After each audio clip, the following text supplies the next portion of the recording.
السلام علیکم dear readers, کیسے ہیں آپ سب؟ امید کرتی ہوں سب خیریت سے ہوں گے۔ تو جناب وی آر ریلی سوری، کل ہم ایپیسوڈ نہیں دے سکے۔ بس جب ہم ایپیسوڈ نہیں دیتے نا، اس دن آپ ہمارے لیے دعا کیا کریں، اللہ سب کی پریشانیوں کو دور کرے اور ہمیں ہر روز ایپیسوڈ لکھنے کی ہمت دے، اور ہم ہر روز آپ کے لیے ایپیسوڈ لکھا کریں۔ جب ایپیسوڈ نہیں آتی تو یار ایسے برے کمنٹس نہ کیا کریں، بلکہ دعا کیا کریں۔ چلتے ہیں اپنے ناول کی طرف۔ جیسے ہی وہ لوگ گاڑی سے نیچے اترے تھے، عائشہ اویس کے سر ہوئی تھی۔ اویس، تم اسے یہاں کیوں لے کر آئے ہو، یہ جانتے ہوئے بھی کہ یہ میری سوتن ہے؟ تم اسے ہمارے ساتھ رکھنے کے لیے آئے ہو؟ عائشہ رنج بھری نگاہوں سے اس کو تکتی ہوئی بولی تھی، جب اویس نے پچکارتے ہوئے کہا تھا، میری پہلی اور آخری محبت تم ہی ہو عائشہ، اس کا وجود میری زندگی میں تب بھی بے معنی تھا اور آج بھی۔ تم نے ہی تو مجھے روکا تھا اسے طلاق دینے سے، بھول گئی تم؟ وہ اسے یاد دلاتے بولا تو وہ بے ساختہ لب کاٹ کر رہ گئی تھی۔ اس نے بددعا ہی ایسی دی تھی، کہیں پوری ہو گئی تو؟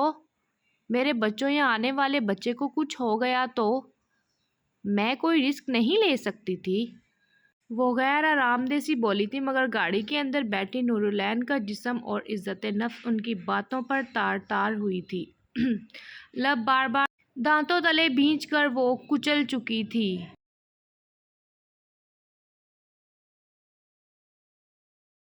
مگر کیا کرتی وہ؟ اب خود اپنے ہاتھوں اپنی عزت کا مول طے کیا تھا اس نے، اب یہ سب تو اسے بھگتنا ہی تھا۔ وہ اپنے بچوں کو اندر لے کر جا چکے تھے، نہ ہی اسے کسی نے پوچھا تھا۔ وہ خود ہی گاڑی سے نکلتی، آہستہ قدموں چلتی اندر داخل ہوئی تھی، جب یہ آواز سنتے اس کا دل پاش پاش ہوا تھا۔ تم اس حالت میں ریسٹ کرو، ویسے بھی ہمیں میڈ کی ضرورت تھی تو نورالعین اس کا حصے کا کام کر لے گی، ہم اسے یہاں رہنے کی جگہ بھی تو دے رہے ہیں نا۔ اویس کی آواز نے اس کے خوابوں کے شیش محل چکنا چور کر دیا تھا۔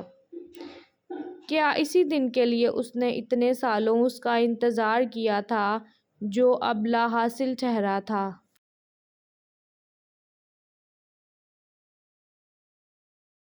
تم اس کمرے میں رہ لو اور جب تک بلائیں نا باہر مت آنا۔ عائشہ نے نخوت سے اس کو پتھر کی مورت بنے دیکھا تو کاٹ دار لہجے میں کہا، جیسے صاف لفظوں سے اسے گیٹ لاسٹ کہہ رہی ہو۔ وہ تو بہانہ ڈھونڈ رہی تھی فرار ہونے کا، کمرے میں جاتے ہی وہ پھوٹ پھوٹ کر رو دی تھی۔ اپنے بال نوچتی وہ قابل رحم لگ رہی تھی۔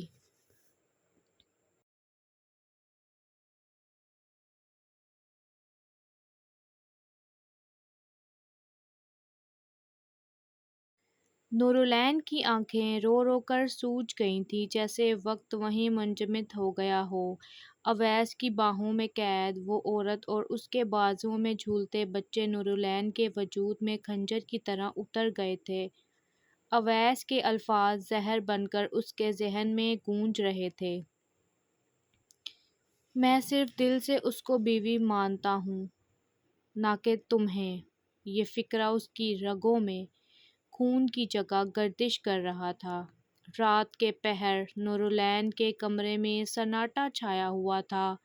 وہ سفید لباس جو اس نے شادی کے انتظار میں پہنا تھا، اب اسے کفن جیسا محسوس ہو رہا تھا۔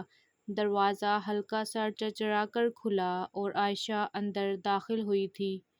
باہوں میں جڑواں بچے تھے، فریال اور مرتسم معصوم چہرے، مگر آنکھوں میں وہی نفرت دہک رہی تھی جس کی جڑیں ماں کے دل سے جڑی تھیں۔ تو یہ تم ہو؟ عائشہ نے طنزیہ نظروں سے نورالعین کو دیکھا، جس کے لیے میرے شوہر دن راتوں پریشان رہے، جاگتے رہے، جس کی وجہ سے ان کا نکاح زبردستی کیا گیا۔ جانتی ہو تمہاری صورت بھی برداشت نہیں ہوتی مجھ سے، مگر میں اپنے بچوں کی وجہ سے تمہیں یہاں لے آئی۔ اس کے ہر ایک طنز کے نشتر پر نورالعین خاموش تھی۔ جیسے اس کے ہونٹ بھی اویس کے گھاؤ دینے کے بعد بولنے سے انکار کر چکے ہوں۔ عائشہ نے اپنی بیٹی فریاد کو زمین پر اتارا۔ چھوٹی بچی نورالعین کے قریب آئی، مگر جیسے ہی نور نے اسے پیار سے ہاتھ بڑھایا وہ پیچھے ہٹ گئی۔ ہٹو، تم بری ہو، تم پاپا کو ہم سے چھین لو گی۔ نورالعین کو لگا کسی نے اس کے چہرے پر تھوک دیا ہو۔ آنکھیں نم تھیں مگر آواز نہیں نکل رہی تھی۔ اس کے اس انداز پر عائشہ نے کہکا لگایا، دیکھا، میری اولاد بھی جانتی ہے کہ تم ایک زبردستی تھوپی گئی سچائی ہو جسے کوئی تسلیم نہیں کرتا۔ یہ بچے بھی تمہیں قبول نہیں کریں گے کیونکہ تم نے ان کے باپ کو ہم سے چھیننے کی کوشش کی۔ نورالعین کا دل کٹ کر رہ گیا۔ وہ بچوں کی طرف دیکھ کر اتنا کہہ سکی، میں نے کسی کو چھینا نہیں بیٹا، بلکہ مجھے تو سب نے چھوڑ دیا۔ وہ یہ کہتی ٹوٹ گئی تھی۔ دانیال اور افق فوراً زہرا اور صنم کو اپنے فارم ہاؤس لے کر پہنچے تھے، جبکہ ڈاکٹر ادھر پہلے ہی موجود تھے۔ اس لیے صنم کا علاج فوراً جاری ہو چکا تھا۔ باہر کھڑی زہرا زیر لب دعائیں کرتی جا رہی تھی، جسے کافی وقت گزر گیا تھا بے ہوش ہوئے۔ اس کی جڑواں بہن جو اسے آج ہی ملی تھی، وہ اسے کھو نہ دے۔ اس سے ملنے سے پہلے، اسے جاننے سے پہلے کتنا ڈھونڈا تھا، اسے کتنا یاد کیا تھا۔ اسے اپنی بہن کی کمی اسے شدت سے محسوس ہو رہی تھی۔ شیریں سے تو کبھی اس کی بن نہیں پائی تھی، مگر وہ جانتی تھی کہ ایک صنم ہی ہے جس سے وہ دلی طور پر وابستہ ہو سکتی ہے۔ دیکھو، آپس کی بات ہے، مجھے یہ عام کیس نہیں لگ رہا۔ ضرور اس لڑکی کے کوئی نہ کوئی تو دشمن ضرور ہیں، ورنہ کسی کو یوں اتنی بری طرح گولیوں سے نہیں مارتا۔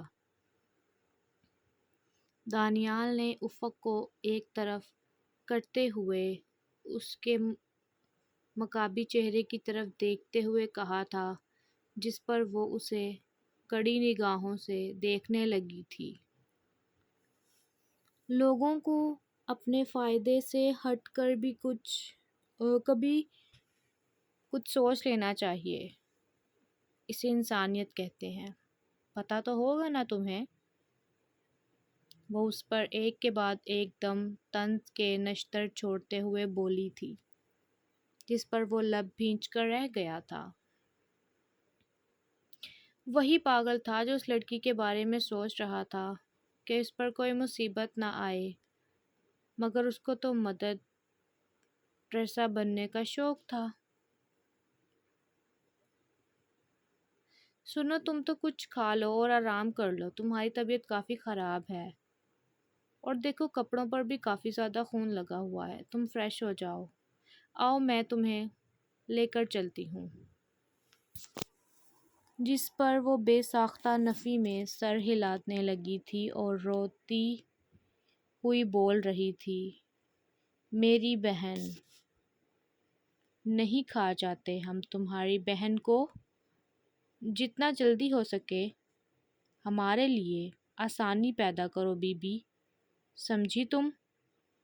دانیال ایک دم کڑے لہجے میں بولا تھا، جس پر افق بس صبر کے گھونٹ بڑھتی ہے اور اس کو دیکھتی رہ گئی تھی۔ یہ انسان اپنی حرکتوں سے باز آنے والا نہیں تھا۔ دانیال کا موڈ اس وقت بری طرح غارت تھا، کیونکہ زہرا اور صنم بیچ میں آ کر اس کا پلان چوپٹ کر چکی تھیں۔ وہ جو اس کو ڈرانے کا ارادہ رکھتا تھا، اس نئی مصیبت پر اس کا کام بیچ میں ہی رہ گیا تھا۔ تھوڑی ہی دیر کے بعد زہرا افق کے کپڑے پہنے فریش ہو کر وہاں آ چکی تھی، جبکہ دانیال نے تنقیدی نگاہوں سے اسے اوپر سے نیچے تک دیکھا تھا، جس پر وہ بھی اس کو گھور کر دیکھنے لگی تھی۔ وہ اتنی کمزور تو نہ تھی مگر اپنی بہن کو یوں اس حالت میں دیکھ کر وہ واقعی ٹوٹ کر رہ گئی تھی اور لمحے بھر کو وہ بھول ہی گئی تھی کہ اس وقت کیس بھی ہاسپٹل میں ہے۔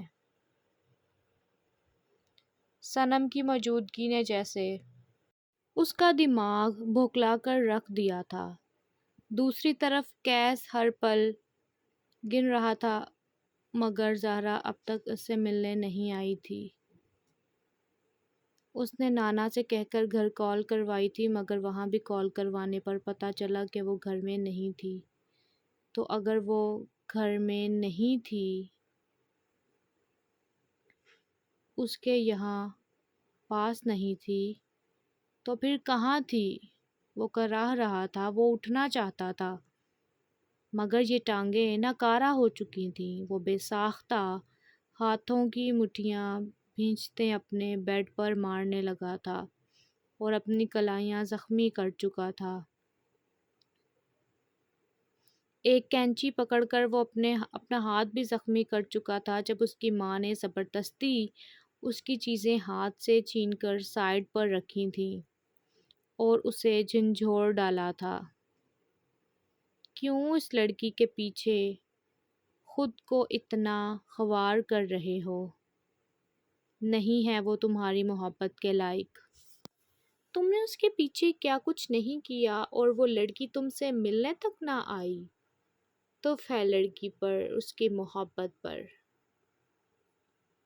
وہ ایک دم چلائیں جس پر کیس نے پہلی بار ہٹ دھرمی سے انہیں جواب دیا تھا۔ نہیں ہے وہ ایسی۔ پلیز ان کے بارے میں کچھ ایسا مت کہیں جس کے بعد آپ کو بھی افسوس ہو۔ خبردار جو آپ نے ان کے بارے میں ایک لفظ بھی ایسا کہا۔ اور وہ بہت اچھی ہیں، مجھ سے محبت کرتی ہیں، مطلبی نہیں ہے وہ آپ کے خاندان کی طرح۔ وہ زہرا کی طرفداری کرتے ہوئے بولا تھا کیونکہ وہ زہرا کے خلاف ایک لفظ بھی نہیں سن سکتا تھا۔ بے شک وہ اس سے محبت میں پہل نہیں کر پائی تھی مگر اس کے خلاف سننا کیس کو گوارا نہیں تھا۔ مجھے گھر جانا ہے، جتنا جلدی ہو سکے مجھے گھر جانا ہے، میں یہاں نہیں رہ سکتا۔ اگر میں یہاں رہوں گا تو میں پاگل ہو جاؤں گا۔ کیس ایک دم چیختے ہوئے بولا تھا، جس پر نانا کو اسے ڈسچارج کروانا ہی پڑا تھا اور گھر لانا پڑا تھا۔ انہیں آتے آتے اور کیس کو ڈسچارج کروا کے صبح ہو چکی تھی۔ ہیوی ڈوز کے باوجود کیس ایک لمحے کے لیے بھی نہیں سویا تھا۔ وہ جاگ رہا تھا، اس کی آنکھیں سرخ پڑ گئی تھیں جاگتے جاگتے زہرا کے انتظار میں۔ مگر زہرا کو نہ ہی آنا تھا اور نہ وہ آئی تھی جبکہ اس انتظار نے کیس کو ضرور سولی پر لٹکا دیا تھا۔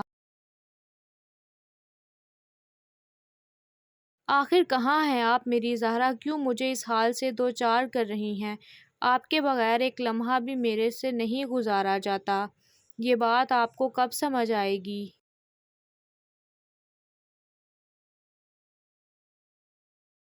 وہ زخمی نگاہوں سے اپنے والیٹ میں لگی زہرا کی تصویر کو نم آنکھوں سے دیکھتے ہوئے بولا تھا۔